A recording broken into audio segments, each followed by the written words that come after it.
Why don't you come on up in your white gown, and why don't you come up? Kieran, right? What was your confirmation name last week? Augustine. Augustine. And what was your confirmation name? Christopher. Christopher. These two gentlemen were two of 18, actually 19, right? Baptized at the Easter Vigil here at St. Anne's.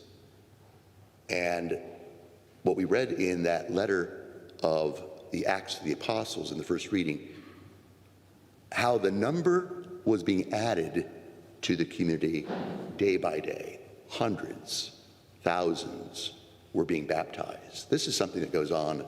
And isn't it interesting, if you read major media these days, these last weeks, the Catholic Church has experienced in recent years a tremendous renaissance of new converts everywhere. In this Diocese of Washington, we're less than 650,000 Catholics, and I think we baptized about 1,400. But everywhere in the world, the numbers are staggering. I haven't had 18 or 19 in my program of formation for a long time. I think last year we did 12.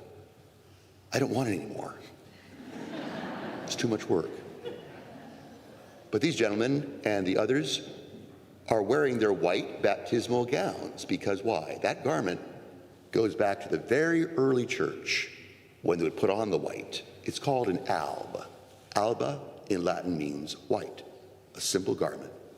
It's the cheapest of all the dyes, white. And so that shows their humility, their poverty of spirit, their simplicity of life, and now dressed that way. That's why we wear a baptismal garment, a christening dress that's white on the day of baptism. It's why a bride dresses in white on the day of her wedding. That's why we put the white pall over the casket at death, to show that all through life and through death, we dress for the Lord. So these two were baptized, and in the early church, those who were newly baptized came back to church the following Sunday, this day, dressed in their garments and gathered in what was called Domenica in Albis, the Sunday of the white garment. Thousands would gather in Rome at the Church of San Pancrazio on the Janiculum Hill to celebrate for the community an outward sign of their commitment. Why don't you have a seat up here? Have a seat. I'll introduce you in a moment. So,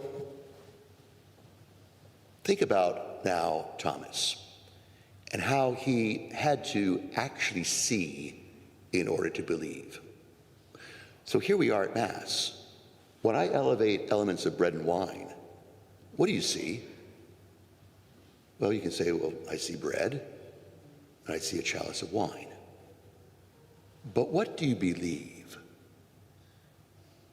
You can say at that moment what Thomas said then. Oh my God, my Lord and my God. Blessed are those who believe and yet have not seen. That's a blessing. That's a gift. So you can choose, well, I don't see Jesus, then I'm not going to believe. Or do I see Jesus under forms of bread and wine, his body and blood, and recognize him and say with Thomas, my Lord and my God. And that's been the confession of the church for 2,000 years. And that's why these men and women who were baptized and came into full communion with us last week, searching through life. I don't know your story in particular, but most young adults will say to me, I don't know my purpose in life, Father. I've been on this gadget, searching. I, surf the internet. I don't know where I'm going. Suicide is common among my friends, and they're all on drugs, and it's a mess. They're selfish. They're narcissistic. They don't even know how to commit or love. I'm sick of it. I'm looking for truth. I'm looking for guidance. I'm looking for governance. I'm looking for structure. I'm looking for a purpose in life. This is what I'm hearing out of the culture. Not surprised. Not surprised at all. So there are blessings that come with this. But these gentlemen and the others, they believe. They came to this of free choice, not by babies. They came as adult men and women who said, you know, I haven't seen Jesus, but I believe he is present, truly present, and most truly present under forms of bread and wine. And this is God's continuous mercy that he shows us through these signs as he remembers his death and resurrection and promises that gift to you when he says, peace be with you. So Kieran, why don't you come up and you're going to give just a few words, right? 2 minutes and 32 seconds. Okay, try to do that in Roman fashion. Take your time and tell us what this means to you. Okay, and speak slowly and loudly.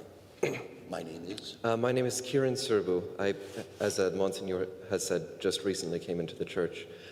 I was born to Catholic parents and Catholic grandparents, but I was never baptized when I was young. So I grew up in this pagan fashion, is I believe the word we used in the initiation.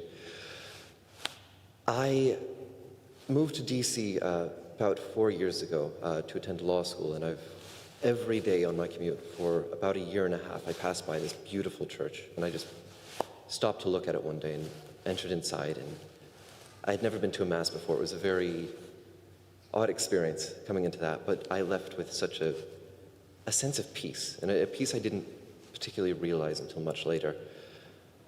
My grandmother died shortly before that, and I always remember she had a priest come to her to take her last confession and give her her last rites, and the amount of peace that left her with in her final days just always stuck with me. And on the most recent anniversary of her death, 6 or 7 months ago now, I came to the church the Sunday thereafter, and I was miserable that day. I had no consolation. I was just entirely without any joy. But I went to this Mass, the same Mass, the 11 a.m. Mass, and I left with a smile, with a sense of comfort. So I sent an email to Natalie, the coordinator of the program, and she gave me Monsignor's number to call that next Tuesday. And I stepped into the program and into the light of the church. I went to my first confession this past Saturday, and I was nervous, entirely, shaking. It's not a very usual thing outside of the church, but I stepped out and began my walk, and I noticed the sun was shining, and I just had this thought to myself and wanted to share it with you, that God makes it very easy for us to love him if we choose to. I think that's all I had to say. Thank you.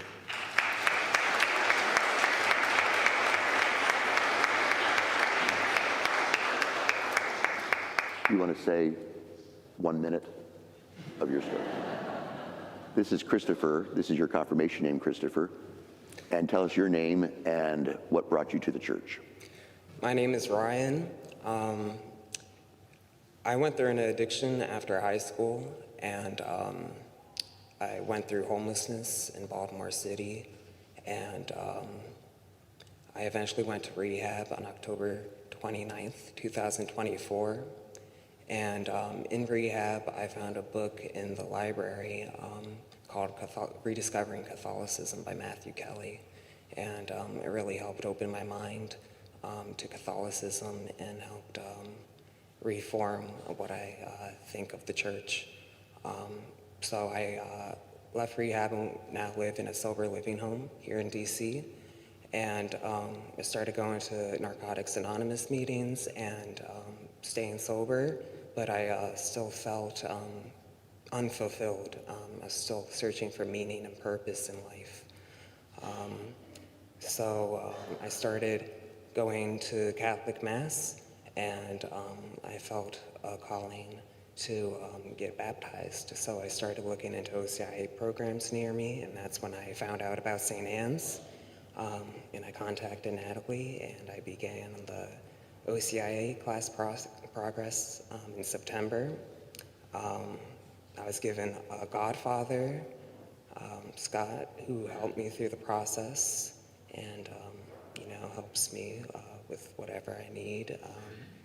And Yeah, I got baptized last week at the Easter Vigil, and it was amazing. The first day of the rest of my life. And I want to thank Monsignor Watkins for everything.